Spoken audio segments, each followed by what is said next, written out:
Welcome, confidential listeners, to a place where the bonds of blood are tested by the hunger of the heart. Tonight we find ourselves in the mile-high city, Denver, where the frost on the windows hides the heat of forbidden desires.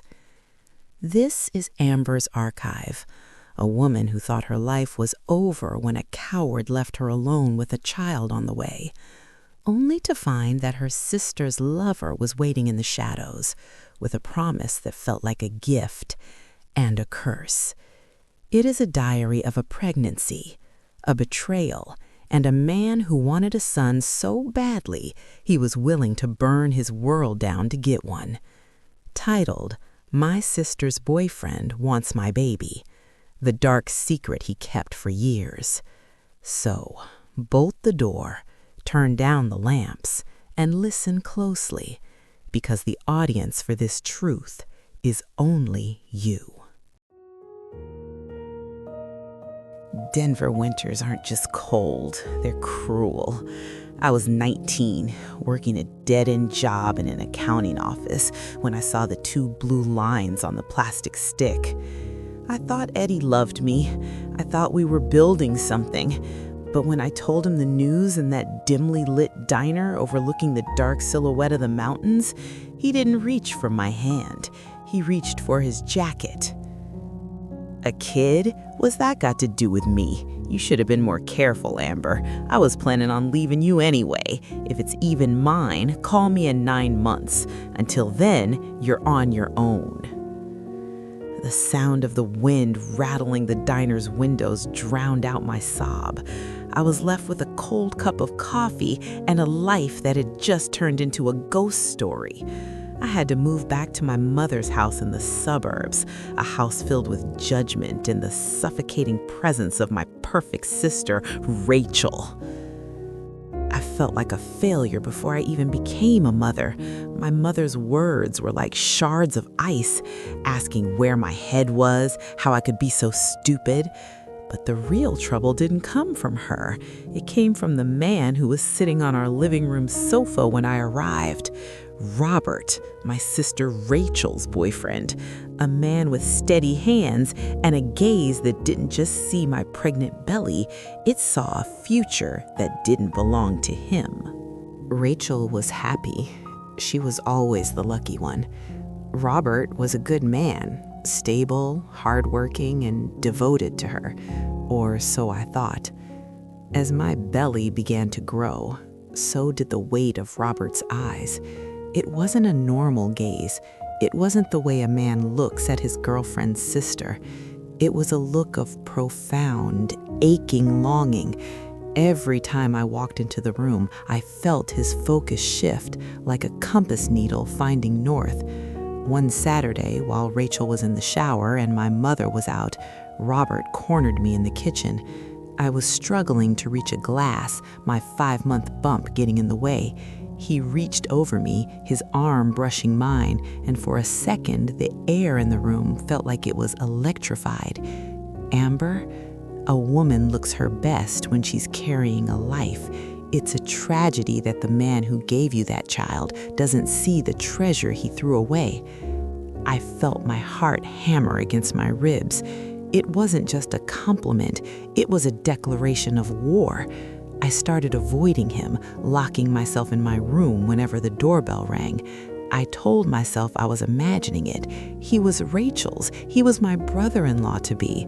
But I could still feel his eyes through the wooden door, and deep down, I knew that the perfect man my sister loved was slowly, methodically turning his back on her and looking at me. The snow was falling so hard it felt like Denver was being erased from the map. I was alone in the kitchen again, the house quiet, when the front door clicked open. It was Robert. He wasn't supposed to be there. He didn't take off his coat. He just walked up to me, his breath visible in the cold air of the room. I can't do it anymore, Amber. I can't look at Rachel and pretend I'm not thinking about you, about that baby. Don't say that, Robert. You're her life. You're going to be my brother. I don't want to be your brother. I want to be his father. I'm ending it with her tonight. Amber, listen to me. I'm sterile. I can never have a child of my own. I went to the doctors years ago. This baby, he's my only chance. Give me a chance to be the man you need, and I'll give this child a life Eddie never could. The room spun. It wasn't a romance. It was a trade, a sterile man's legacy for my sister's broken heart. I looked at him, and for the first time, I didn't see a savior. I saw a man who had been keeping a secret for years, just waiting for a woman desperate enough to help him keep it. A week later, the storm outside matched the one inside our house. Robert did it. He sat Rachel down and told her it was over. He didn't mention my name, not yet, but he told her he was moving in a different direction. I had to sit in the next room listening to my sister's world shatter. Her sobs were like a siren I couldn't turn off. When she came into my room, her eyes were red and swollen. He says there's someone else, Amber. He wouldn't say who, but I can feel it. He's looking at another woman while he looks at me. I held her, feeling like a Judas. I felt the baby kick, a life growing inside me that Robert wanted to claim, a life that was now the center of a silent war. I wanted to tell her. I wanted to scream that the other woman was the sister she was crying on. But Robert wouldn't stop. He started sending me messages, confessions of love, promises of a family, and then the ultimate secret. He told me why he was so obsessed with my child. I'm sterile, Amber. I can never have a son of my own. You and this baby, you're my only chance at a legacy. The gift wasn't just love. It was a trade. My child for his protection. My sister's happiness for my survival. A week later, the storm outside matched the one inside our house. Robert did it. He sat Rachel down and told her it was over.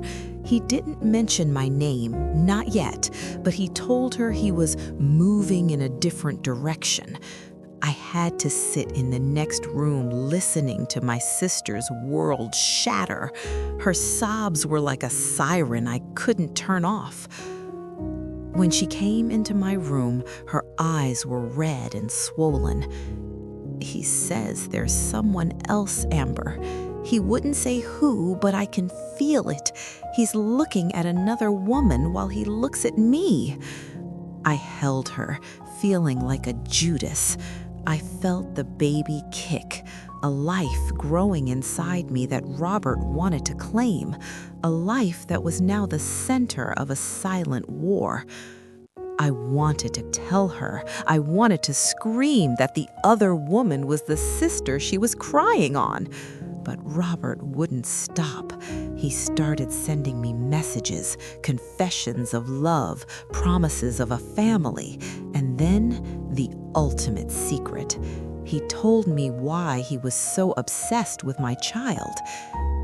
I'm sterile, Amber. I can never have a son of my own. You and this baby, you're my only chance at a legacy. The gift wasn't just love. It was a trade. My child for his protection. My sister's happiness for my survival. The house in the Denver suburbs felt smaller every day, the walls closing in like the sides of a casket. Rachel was a ghost of herself, drifting from room to room with red-rimmed eyes, mourning a man who was sitting right across from her at the dinner table. Robert played his part perfectly, the concerned friend, the polite ex-partner, but under the table, his eyes never left me. The tension was a living thing, a third guest at every meal, tasting of cold gravy and betrayal. My mother watched us like a hawk, her instincts sharp as a winter frost.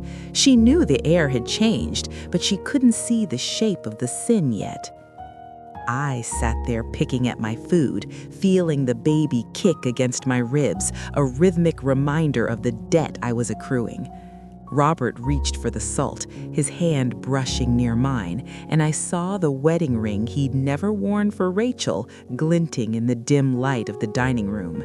He wasn't just waiting for a chance, he was colonizing my life, one secret at a time.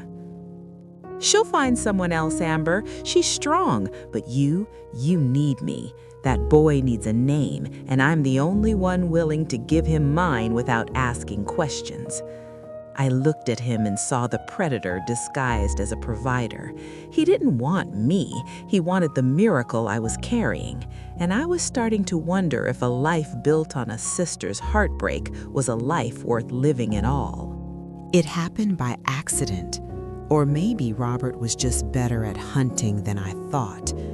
I was walking along the Cherry Creek Trail, trying to clear the mountain chill from my lungs, when a car pulled up.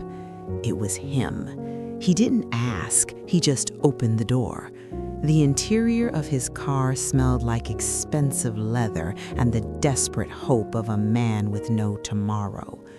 We drove to a spot overlooking the city, where the skyscrapers of Denver looked like jagged teeth against the gray sky.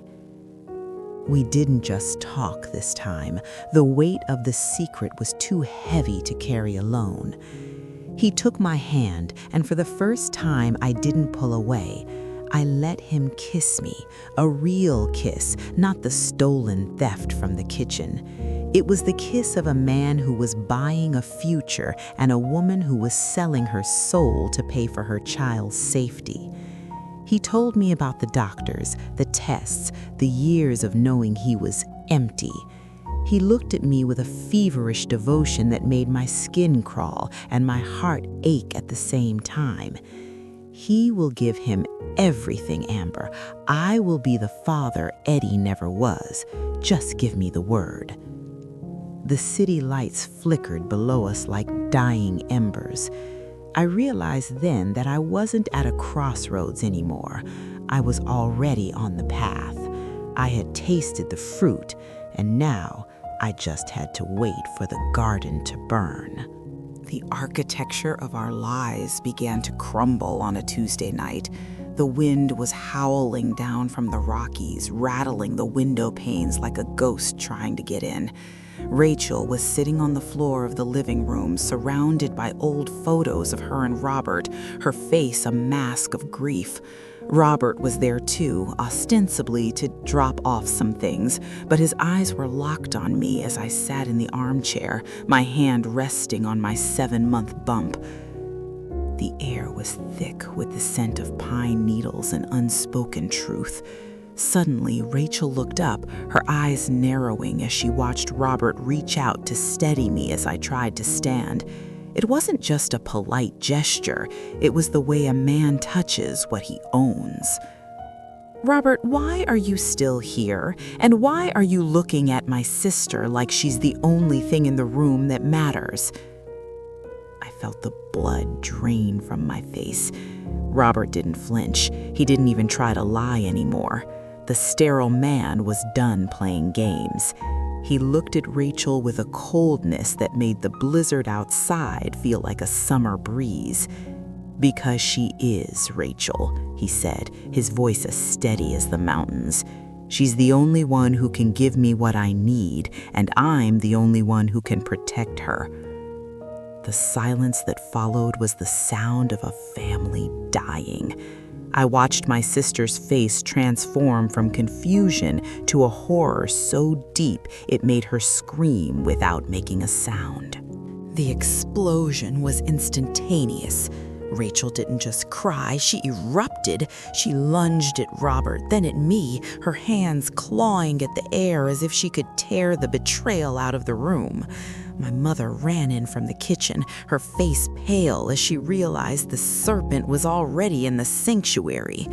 The living room became a courtroom under the dim yellow light of the floor lamps. Rachel's voice was a jagged blade cutting through the years of sisterhood we had built. "You, my own sister? While I was crying on your shoulder, you were taking him? You were letting him touch you while I was mourning us?" "Rachel, please. He wants to help the baby. He's sterile. I don't care if he's a saint. He was mine. You took the only thing I had left." She turned to our mother, expecting an ally, but my mother just stood there looking at my pregnant belly and then at the man offering us a way out of the shame. The silence of my mother was the ultimate betrayal. She didn't defend Rachel. She looked at the safety Robert provided. I realized then that in Denver, when the storm is bad enough, people will huddle with a monster just to stay warm. Robert moved me into a new apartment 3 weeks later, a glass box overlooking the Denver skyline. He pays the bills, he buys the baby clothes, and he talks to my stomach as if he's the one who put the life there. He is the perfect provider. But every time he touches me, I feel the frost of 1,000 lies. Rachel hasn't spoken to me since that night. She moved to Colorado Springs, leaving no forwarding address. My mother calls me, but her voice is hollow, the sound of a woman who traded her daughter's soul for a quiet house. I'm 30 now, and the boy is 10. He has Eddie's eyes, but he has Robert's name. He calls the man who betrayed his aunt Daddy, and I have to live with that irony every single morning. I got my happiness. I got the stable man, the nice house, and the protection I thought I needed. But every time I look at the mountains, I see the face of the sister I murdered for this life. I am a cautionary tale told in whispers, the woman who found a savior and realized he was just another kind of ghost. Robert got his legacy, but I ended up with a mouthful of snow and a heart that will never thaw.